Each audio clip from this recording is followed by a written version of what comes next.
Hello दोस्तों, आज मैं 2024 में रिलीज हुई Thai supernatural horror movie Death Whisperer 2 को एक्सप्लेन करूंगी। इसकी IMDb रेटिंग है 6.7 आउट ऑफ 10। क्योंकि ये मूवी अभी नई है तो इसकी रेटिंग अभी फ्लक्चुएट हो रही है। इस मूवी के पार्ट फर्स्ट को मैंने इससे पहले एक्सप्लेन किया हुआ है, तो अगर आपने पार्ट फर्स्ट के एक्सप्लेनेशन को अभी तक नहीं देखा तो मेरे डिस्क्रिप्शन में दिए हुए लिंक पे क्लिक करके देख सकते हैं। तो बिना किसी देरी के चलते हैं सीधा कहानी की तरफ।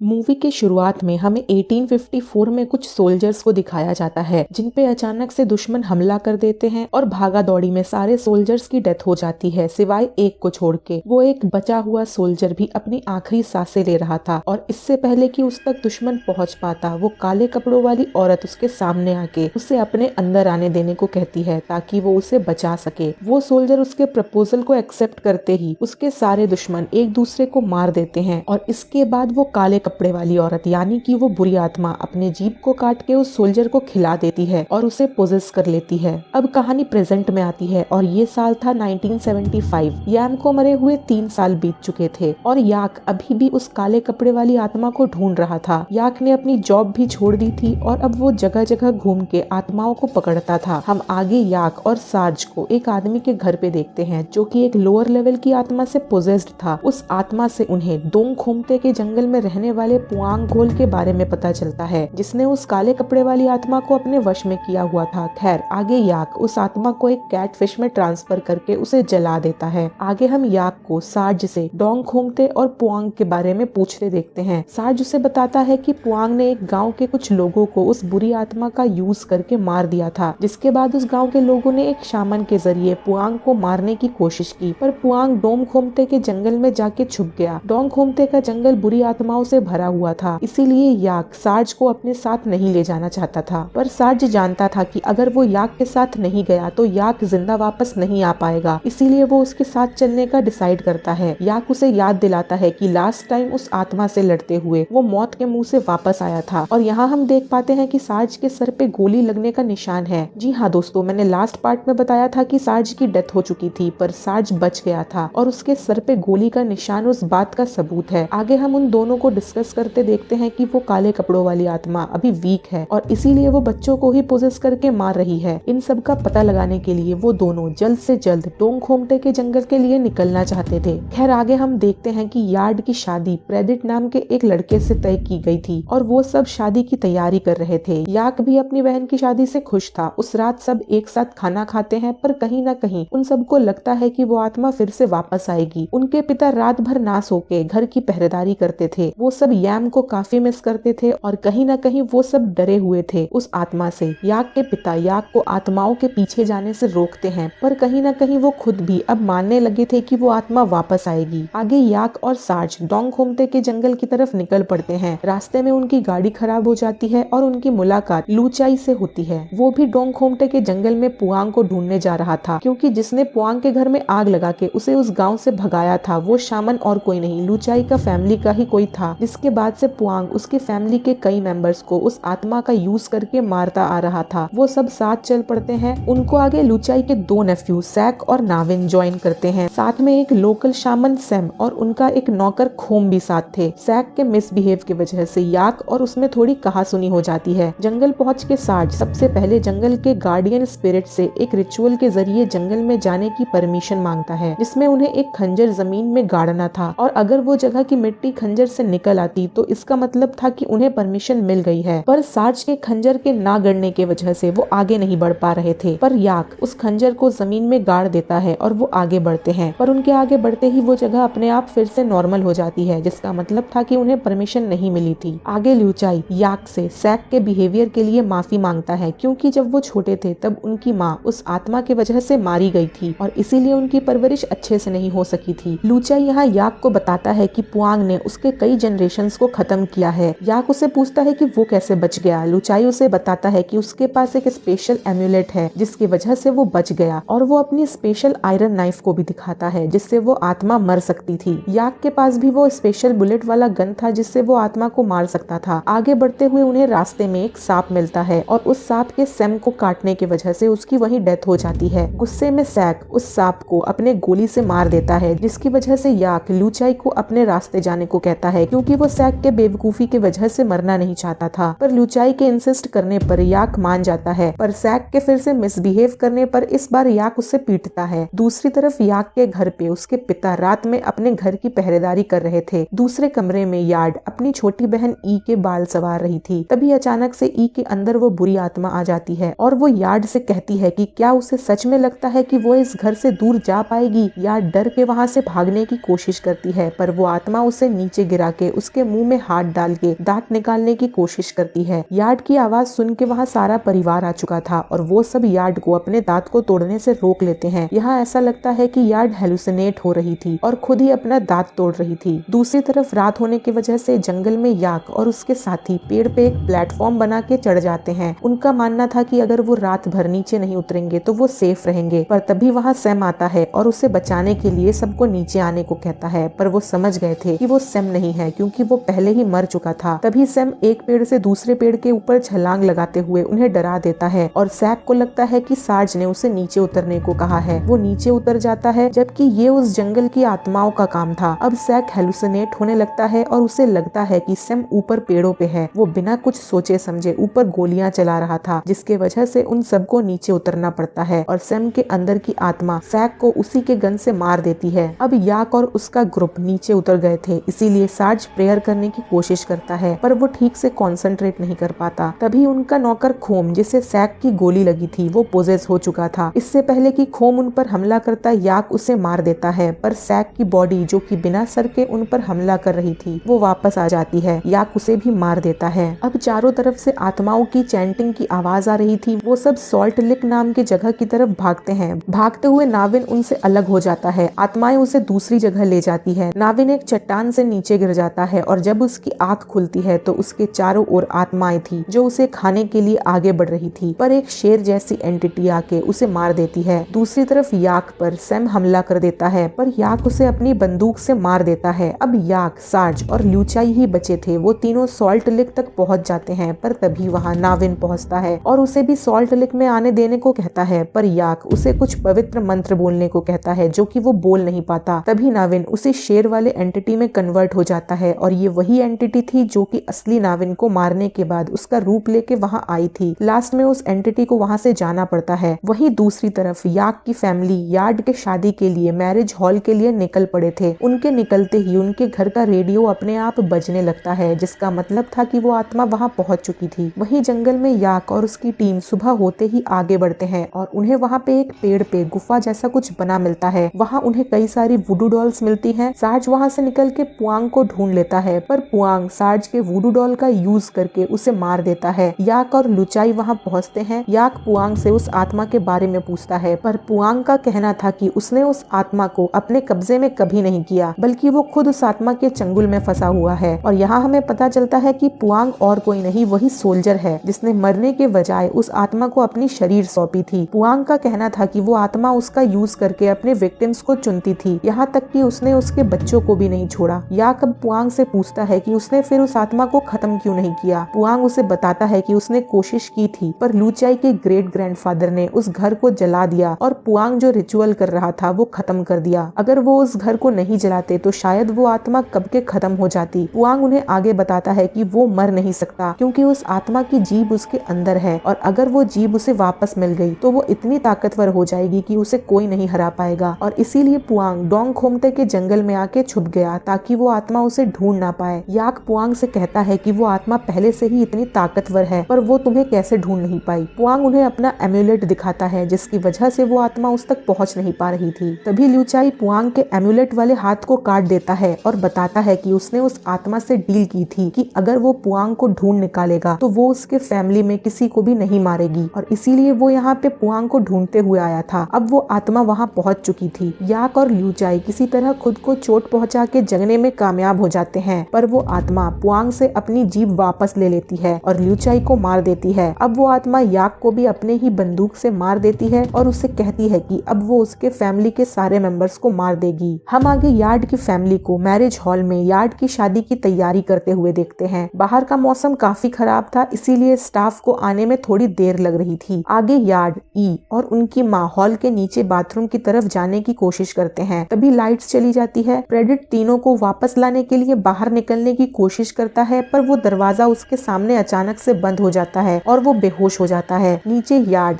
ई और उनकी माँ के सामने सारे टाइल्स अपने आप टूट जाते हैं। वो वापस ऊपर आने की कोशिश करते हैं। दूसरी तरफ योश, यॉड और उनके पिता दरवाजा खोल देते हैं, पर तब तक वो आत्मा वहाँ पे पहुँच के अपनी चैंटिंग शुरू कर देती है, जिसके वजह से सबको नींद आने लगती है। किसी तरह से वो सब खुद को जगा के रखने में कामयाब होते हैं, पर ई सो जाती है और वो आत्मा उसकी माँ का रूप लेके उसे अपने साथ ले जाती है। जब उसकी माँ को पता चलता है कि ई वहाँ पे नहीं है तो वो उसके पीछे जाती है। जब वो एक स्टोर रूम में पहुंचती है तो वो आत्मा उन्हें भी पोजेस कर लेती है, जिसके बाद वो खुद एक कुल्हाड़ी लेके अपने बच्चियों को मारने के लिए निकल पड़ती है। दूसरी तरफ प्रदित जो पोजेस हो गया था वो सब पे हमला कर देता है। योश और यॉड बड़े मुश्किल से उसे रोकते हैं। आगे ई जब होश में आती है तो समझ जाती है कि वो औरत उसकी माँ नहीं है। वो चॉय को खुद के सामने देखती है। ई डर के उससे भागती है, पर चॉय उसे पकड़ के उसके मुंह के अंदर हाथ डाल के उसके दांत को तोड़ने की कोशिश करती है। ई चॉय के आंखों में एक छाता डाल के उसे जख्मी करके वहाँ से भागती है। आगे ई अपने भाई याक के बताए हुए तरीके से खुद को नॉर्मल करने की कोशिश करती है, पर फायर एग्जिट से उसकी माँ उसको मारने के लिए सामने खड़ी थी। वो भागती हुई एक हॉल के पास पहुँचती है, जहाँ वो अपने जूते फेंक के खुद एक टेबल के पीछे छुप जाती है, जिससे उसकी पोजेस्ड माँ उसे हॉल में ढूंढने चली जाती है, पर चॉय उसे ढूंढ लेती है और उसे हॉल में धक्का देके उसके माँ के सामने फेंक देती है। इससे पहले कि उसकी माँ उसे मार देती, यॉड और यॉश आके ई को बचा लेते हैं। अब वो आत्मा यॉड और यॉश पे हमला कर देती है, पर सही टाइम पे वहाँ याक आ जाता है और यहाँ हमें पता चलता है कि सार्ज और याक जिंदा है, क्योंकि पुआंग ने उस वूडू डॉल पे एक प्रोटेक्शन वाला मंत्र ड्रॉ किया था, जिससे कि याक के बॉडी को कोई भी चीज भेद के आर पार ना हो पाए, और सार्ज को पुआंग ने सिर्फ बेहोश किया था। याक के पास अब पुआंग का एम्यूलेट था, जिससे कि वो उस आत्मा से लड़ सकता था। साथ में उसके पास ल्यूचाई का भी एम्यूलेट था, जिससे वो अपनी माँ को ठीक करता है। दूसरी तरफ यार्ड जो कि अपने सामने यैम को देखती है और यैम यार्ड को उसकी जगह लेने को कहती है। असल में ये यैम नहीं थी, वही आत्मा थी, और वो यैम के जरिए यार्ड के शरीर पे कब्जा करना चाह रही थी। यार्ड अब हेलुसिनेट हो रही थी और वो खुद को खून में डूबा हुआ पाती है। वही असल में वो आत्मा यार्ड के दांत को तोड़ के खाने ही वाली थी कि वहाँ याक आ जाता है और वो उसे रोक लेता है, पर वो आत्मा यार्ड को उस बिल्डिंग से नीचे फेंकने लगती है, जिससे कि याक यार्ड की जगह उसे ले जाने को कहता है। याक उस एम्यूलेट को फेंक देता है और यार्ड को बचा लेता है। इससे पहले कि वो आत्मा उस एम्यूलेट को तोड़ देती, सार्ज उसे रोक लेता है। अब वो आत्मा याक को पोजेस करने के लिए आगे बढ़ती है और जोर जोर से हंसती है, पर याक भी उस पर हंस रहा था। ये देख के वो आत्मा समझ नहीं पाती कि हो क्या रहा है। तभी यार्ड जिसके पास वो एम्यूलेट था, वो उस आत्मा के जीभ को उस एम्यूलेट के जरिए पकड़ लेती है और याक उसके जीभ को काट देता है। सार्ज ल्यूचाई के नाइफ से उस जीभ को नष्ट कर देता है। आगे योश, यॉड और उनके पिता मिलके उस आत्मा को रोकते हैं, जिसके बाद याक पुआंग द्वारा दिए हुए एम्यूलेट को उस आत्मा के सर में गाड़ देता है, जिससे वो आत्मा वहाँ से गायब हो जाती है। इस बार याक की फैमिली एक साथ मिलके उस आत्मा को खत्म करने में कामयाब रही थी, इसीलिए वो सब एक दूसरे के गले लगते हैं। यैम की आत्मा अपनी फैमिली को एक साथ देख के खुश थी। सार्ज और प्रेडिट भी सेफ थे और ये मूवी यहीं खत्म हो जाती है। तो इस मूवी में अभी भी ये कंफर्म नहीं है कि वो आत्मा फिर से वापस आएगी कि नहीं। यहाँ हमें ये भी नहीं बताया गया है कि ये आत्मा आई कहाँ से और उसका मेन मोटिव क्या था। वैसे एक चीज तो क्लियर है कि इससे पहले वाले पार्ट में इस आत्मा ने एक बार भी कुछ नहीं बोला था, क्योंकि उसकी जीभ उसके पास नहीं थी, पर अपनी जीभ पाने के बाद ही वो याक से बात करती है और अपनी जीभ ना होने की वजह से ही वो कमजोर थी और छोटे बच्चों को ही अपना शिकार बना रही थी। पर जैसे ही उसको अपनी जीभ वापस मिल गई, उसने याक की माँ को भी पोसेस कर लिया था। अगर आपको मेरी एक्सप्लेनेशन अच्छी लगी है तो भूले बिना वीडियो को लाइक करें, मेरे चैनल को सब्सक्राइब करें, वीडियो को शेयर करें और कमेंट करके जरूर बताएं कि आपको ये वीडियो कैसी लगी। मिलते हैं अगले वीडियो में, तब तक के लिए बाय बाय।